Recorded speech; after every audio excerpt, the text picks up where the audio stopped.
আমি যখন ক্লাস 9-এ পড়ি, একটা ছেলে আমাকে প্রপোজ করে। ছেলেটা আমার ক্লাসে ছোট ছিল, তবুও আমাকে প্রপোজ করে। আমি রাজি হইনি। কিছুদিন যাওয়ার পরে আমি কোন একটা কারণে রাজি হয়ে গিয়েছিলাম। ছেলেটা আমাকে নিয়ে অনেক সিরিয়াস ছিল, বাট আমি তেমন সিরিয়াস ছিলাম না, ইগনোর করতাম, ভালোভাবে কথা বলতাম না।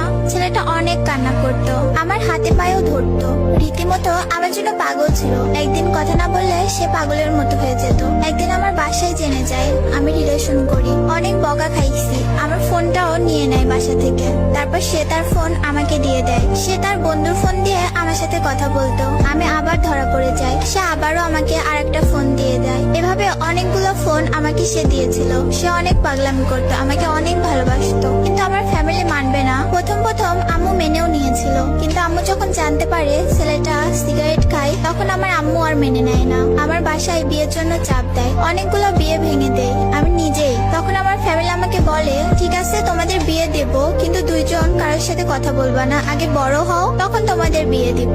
আমরা দুইজনই আব্বু আম্মুদের কথা মেনে নিলাম। তাকে ঢাকা পাঠানো হলো পড়াশোনার জন্য। আমার ফ্যামিলি এদিকে প্ল্যান করে আমাকে অন্য একটা ছেলের বাসায় নিয়ে যায়। আমি বুঝতে পারতাম আমাকে বিয়ের জন্য নিয়ে আসছে। এখানে আমি পাগলের মতো হয়ে যাই, তাদের হাতে পায়ে ধরে কান্নাও করি। তাতেও কোনো লাভ হয় নাই, তারা মানে নাই। আমি আমার আব্বুর পায়ে ধরেও কান্না করে বললাম, শেষবারের জন্য ওর সাথে একটু কথা বলতে দাও, তোমরা যা বলবা তাই করব। তারপর আমার আব্বু আমাকে বলল, কথা বলতে দিব, কিন্তু তুমি ওকে বলবা না যে তোমার আজকে বিয়ে। আমিও রাজি হয়ে যাই। ওকে কল দেওয়ার সাথে সাথে ও যখনই হ্যালো বলছে, তখনই আমি চিৎকার মেরে কান্না করে দিই আর বলি আমাকে বিয়ে দিয়ে দিচ্ছে। ও তো তখন পাগল হয়ে গেছে। রাত বাজে 2টা, কোনো গাড়ি নাই, কেমনে আসবে? ওই পাগলের মতো খালি পায়ে দৌড়ায় দৌড়ায় বাস স্ট্যান্ডে গেছে, কোনো গাড়ি নাই, রাস্তার মধ্যে শুয়ে পড়ে কান্না করছে। আর এখানে আমার কাছ থেকে আমার ফোন নিয়ে নিছে।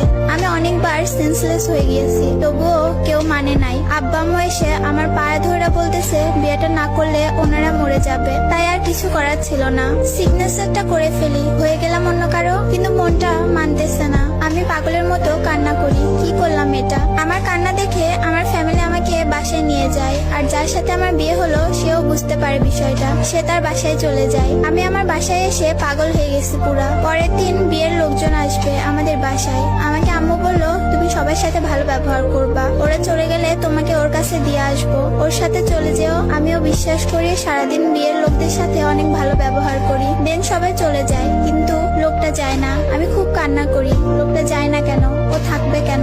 লোকটা বলতে আমার হাজবেন্ড। আমি কান্না করতে করতে আম্মুকে গিয়ে বলি, আম্মু তোমরা তো আমাকে বলেছিলে সবাই চলে গেলে তুমি আমাকে যেতে দিবে, তাহলে ওই লোকটা যায় না কেন?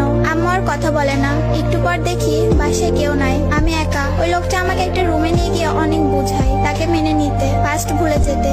আমি কোনোভাবেই তার কথা শুনতেছিলাম না। দেন উনি আমাকে গায়ে হাত তুলে আমাকে অনেক মারে, কিন্তু তাতেও লাভ হয় না। আমি কোনো মতেই রাজি হই না। লোকটা আমার সাথে ফিজিক্যাল রিলেশন করার ট্রাই করে, অনেক চেষ্টা করে, কিন্তু আল্লাহ বাঁচাইছে, পারে নাই সে। আমি নিঃশ্বাস বন্ধ হয়ে যাওয়ার মতো কান্না করেছি ওনার কাছে। দেন আমার মাথায় একটা প্ল্যান আসে। আমি ওনাকে বলি আমার পানি তৃষ্ণা লাগছে, পানি খাবো। তো উনি পানি আনতে যায়। তখন আমি দৌড় দিয়ে দরজা দিয়ে বাহিরে চলে আসি। রাস্তায় কিছু